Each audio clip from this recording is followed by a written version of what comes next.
Funnel அப்படின்னு சொல்லிட்டு ஒரு கான்செப்ட் இருக்குது. Top of funnel, bottom of funnel, middle of funnel அப்படின்னு சொல்லிட்டு இருக்குது. டாப் ஆஃப் ஃபனலில் என்ன ஆகும் அப்படின்னு வந்து நீங்கள் இன்ஃபர்மேஷன் கொரீஸ்க்கு வந்து ஆன்சர் பண்ணுவீங்க. For an example top, how, why, what, when, like guide அந்த மாதிரியான விஷயத்தில் வந்து நீங்கள் வந்து டாப் ஆஃப் ஃபனல் அப்படின்னு சொல்லுவாங்க. இது எங்கெங்கெல்லாம் ரேங்க் ஆகும் அப்படின்னு பார்த்தீங்கன்னா, இப்போ புதுசாக வந்த ஏஓரியோ, சாட்ஜிபிடி, பர்ப்ளெக்சிட்டி அந்த மாதிரியான ஜியோ இதெல்லாம் நீங்கள் ரேங்க் ஆகலாம். இந்த மாதிரியான கண்டென்ட் எழுதுனீங்க அப்படின்னா வந்து ஆனால் ரொம்ப ரொம்ப முக்கியமான விஷயம் என்ன அப்படின்னு பார்த்தீங்கன்னா, middle of funnel.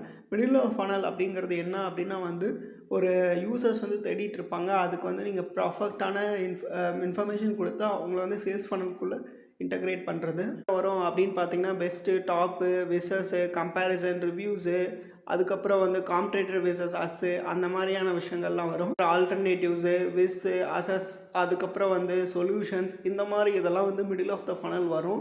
Middle of funnel content வந்து நிறைய இதில் வந்து யூஸாக இருக்கும். அதுதான் வந்து நீங்கள் ஃபோக்கஸ் பண்ணணும். அதில் வந்து பிளாக் க்ரியேட் பண்ணுறது, அதில் வந்து சர்வீஸ் பேஜ் க்ரியேட் பண்ணுறது அந்த மாதிரி பண்ணணும். இன்னொன்று ரொம்ப ரொம்ப முக்கியமான விஷயம் bottom of funnel. Bottom of funnel என்னன்னா, ஆல்ரெடி அவனுக்கு வந்து ஒரு ப்ராப்ளம் இருக்கும். அதுக்கு வந்து சொல்யூஷன் இதுதான் சொல்யூஷனுங்கிறது தெரியும். பட் எந்த பிராண்டை சூஸ் பண்ணுறதுங்கிறது தெரியாது. அப்போ தான் வந்து நம்ம பாட்டம் ஆஃப் ஃபனல் க்ரியேட் பண்ணுறோம்.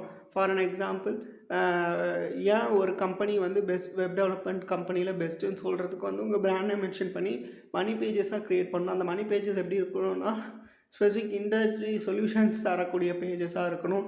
இல்லை அப்படின்னா வந்து ஒரு ஃபீச்சர்ஸும் எக்ஸ்பிளைன் பண்ணக்கூடிய பேஜஸாக இருக்கணும்.